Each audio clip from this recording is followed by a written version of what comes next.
신학의 대중화와 신학의 현장화를 추구하는 이신근TV에 오신 여러분을 뜨겁게 환영합니다. 반갑습니다. 그리고 고맙습니다. 오늘도 이신근의 책 읽기를 방송합니다. 제가 쓴 책 예수의 정체와 의미 23번째입니다. 8. 자연인 예수 1. 예수는 문명을 어떻게 보았는가? 1. 의복입니다. 문명이란 무엇인가? 표준 국어 대사전에 따르면 문명이란 자연 그대로의 원시적 생활과는 달리 발전되고 세련된 삶의 양태를 뜻한다. 흔히 사람들은 문화와 문명을 구분하여 문화를 정신적, 지적인 발전으로 보고 문명을 물질적, 기술적인 발전으로 본다. 그러나 이 둘은 이렇게 엄밀히 구분될 수 없다.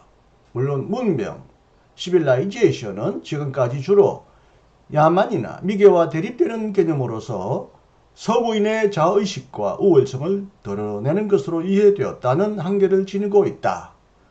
그렇기 때문에 이러한 문명 이해에 대한 비판적인 대한 개념으로서 사람들은 모든 민족과 나라의 고유한 특성과 정체성을 반영하는 문화, 컬처의 개념을 제시하기도 한다. 종종 사람들은 문명을 기술적인 것, 유용한 것, 상업적인 개념으로 한정하고 문화를 고상한 것, 영원한 가치가 있는 것, 정신적인 것으로 한정하기를 원한다. 그러나 문명과 문화를 이렇게 나누는 것은 개념의 혼동을 초래할 소지가 매우 크다. 리처드 니버는 통상적인 언어 관습에 따라서 인간 활동의 모든 과정과 그 활동의 모든 결과를 문화라고 부르거나 문명이라고 부른다. 니버에 따르면 문화란 인간이 자연적인 것 위에 억지로 뒤집어 씌운 제2의 인공적인 환경이다.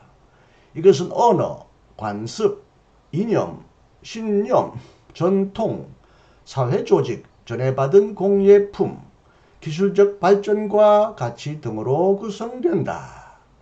니버에 따르면 문화의 본질은 다음과 같은 4가지 중요한 특징을 지닌다. 1. 문화는 사회적인 성격을 지닌다.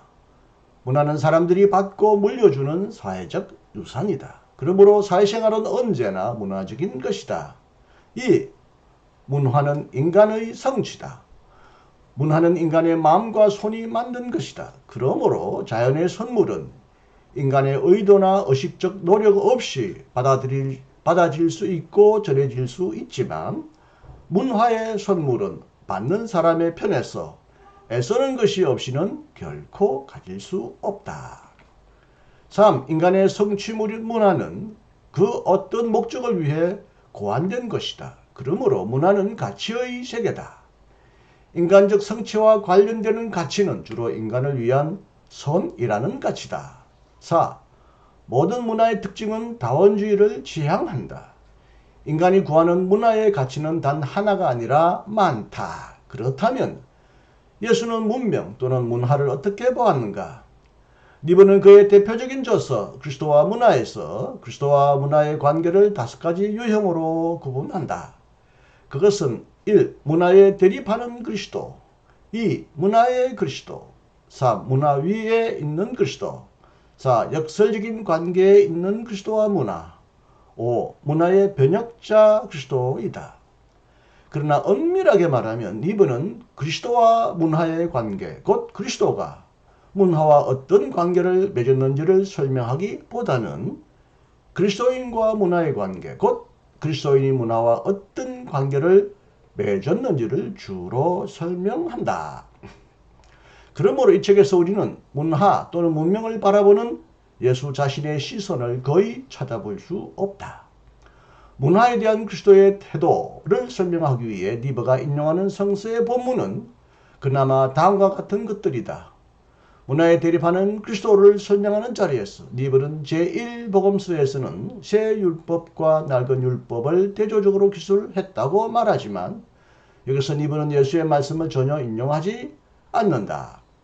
문화 위에 있는 그리스도를 설명하는 리브는 예수의 말을 다음과 같이 인용한다.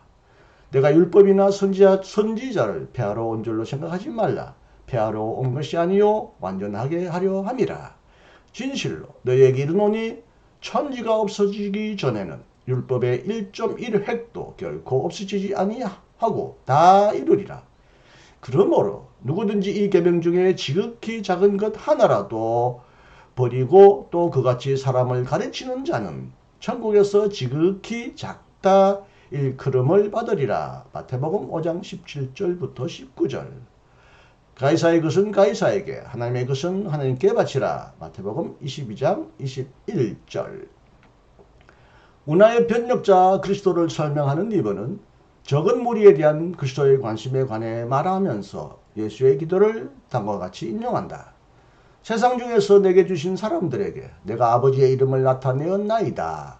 내가 그들을 위하여 비옵나니 내가 비옵는 것은 세상을 위함이 아니요 내게 주신 자들을 위함이니이다. 내가 세상에 속하지 아니함 같이 그들도 세상에 속하지 아니하였사옵나이다. 요한복음 17장 6절 9절 16절. 따라서 리버에 따르면 예수는 어떤 경우에는 문화와 대립하였고 어떤 경우에는 문화 위에 있었으며 어떤 경우에는 문화를 변혁하였다고 보아야 할 것이다. 그렇다면 우리는 리버에 따라서 예수가 상황에 따라서 서로 다른 입장을 취했다는 결론을 내려야 한다.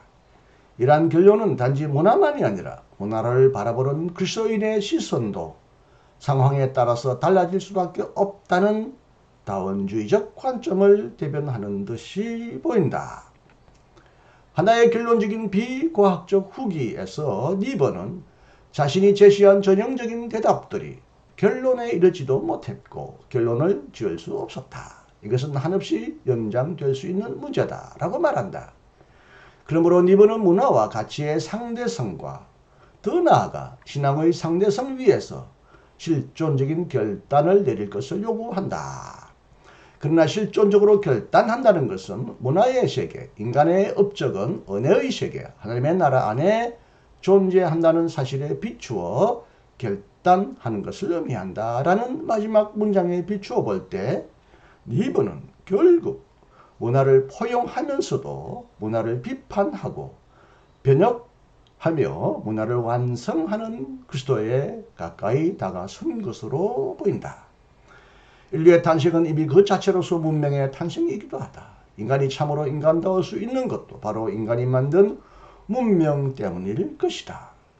인간을 다른 생명체와 구분하는 가장 큰 특징은 바로 문명일 것이다. 새는 아름다운 목소리로 지저귀지만 아름다운 노래는 작곡하지 못한다. 원숭이를 비롯한 많은 동물들은 놀이하기를 좋아하지만 정교하고 규칙적이고 신나는 놀이와 예술 활동은 하지 못한다. 오직 인간만이 문명을 만들고 그래서 문명은 인간을 더욱 인간답게 만든다. 이런 관점에서 인간의 생존에 가장 필요한 기본 요소인 의식주, 옷과 음식과 집을 중심으로 예수가 문명을 어떻게 바라보았는지를 간단히 유추해 보기로 하자. 1. 의복. 옷을 만들어 입는 관습은 동물에게서는 찾아볼 수 없다. 동물은 타고난 옷, 털, 가죽, 껍질 등으로 만족한다. 동물은 기껏해야 타고난 옷을 치장하거나 위장하려고 애쓸 따름이다. 하지만 인간은 옛 조상들이 입던 자연스러운 옷이라고 할 수 있는 털을 벗어버린 다음에는 자연적인 재료로부터 온갖 종류의 옷을 만들어 입기 시작했다. 그러므로 옷을 입는다는 것은 인간을 다른 동물과 분명히 구분하는 하나의 요소이기도 하다. 인간은 왜 옷을 입는가?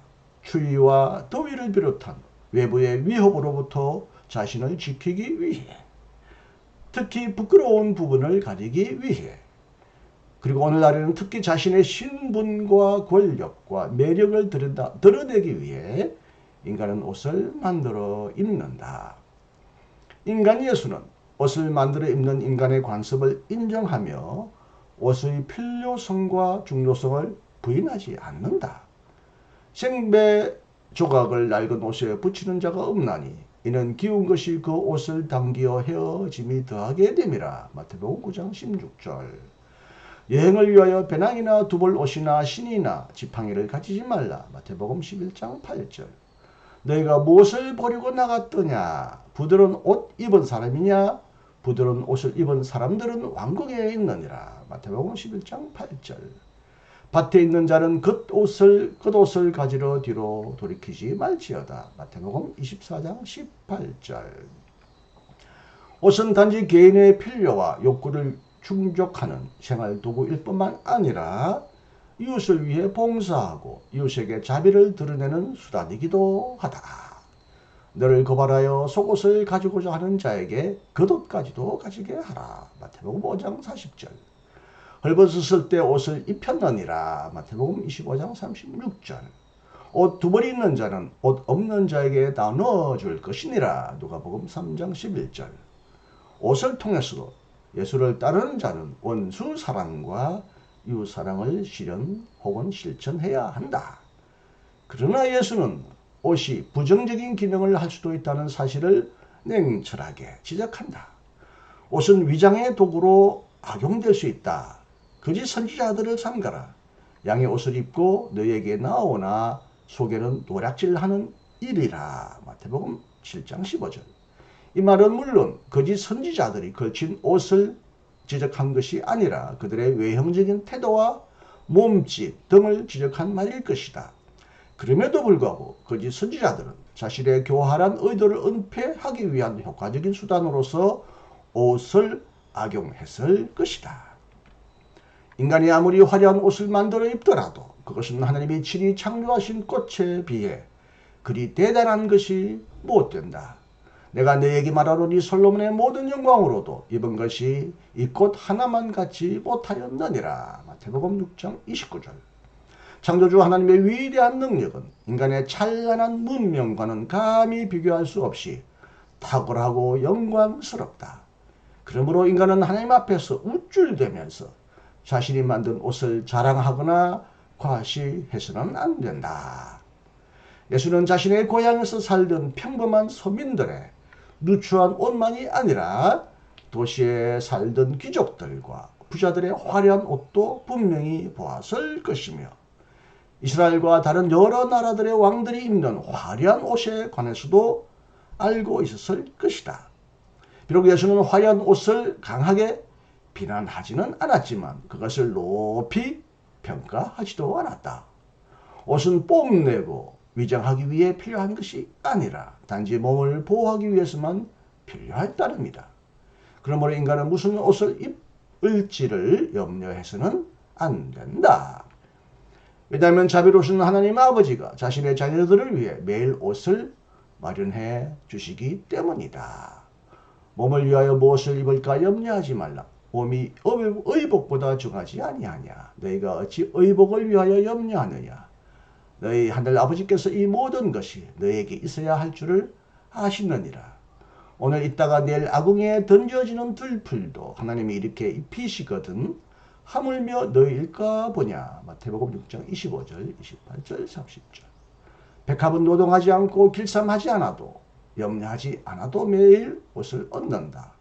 하물며 하나님 아버지는 백합보다 더 귀한 자신의 자녀인 인간에게 친히 옷을 입혀주시지 않겠는가. 그러므로 옷을 위한 염려는 하나님 아버지에 대한 불신앙의 분명한 표지가 된다.